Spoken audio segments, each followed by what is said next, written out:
அவர் மறுபடியும் இரண்டாம் தரம் போய் என் பிதாவை இந்த பாத்திரத்தில் நான் பானம் பண்ணினால் ஒழிய இது என்னை விட்டு நீங்க கூடாதாகில் உம்முடைய சித்தத்தின்படி ஆக கடவுது என்று ஜெபம் பண்ணினார்.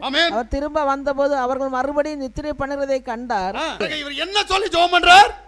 பிதாவே உம்முடைய சித்தத்தின்படி எனக்கு நடக்கட்டும், என்னுடைய சித்தம் அல்ல, என்னுடைய விருப்பம் அல்ல, உம்முடைய விருப்பத்தின்படி நடக்கட்டும். யாரு சொல்றா? மாம்சம் சொல்லுது. ஏன்னா மாம்சம் தான் அடிக்கப்பட போகுது. உள்ளால் இருக்கிற ஆவியோடு கூட அவர் பேசுகிறார்.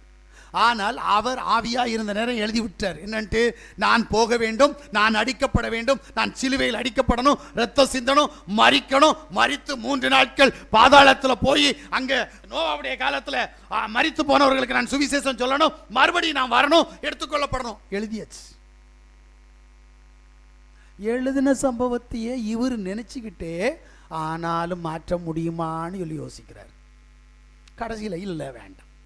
ஏன்னா பேதுரு ஒருக்கா சொன்னான், ஆண்டவரே இதெல்லாம் உமக்கு ஒத்து வராது, ஆண்டவரே இதெல்லாம் விட்டுரும், அப்பால போ சாத்தானேன்னு சொன்னார். தெரியுமா உங்களுக்கு?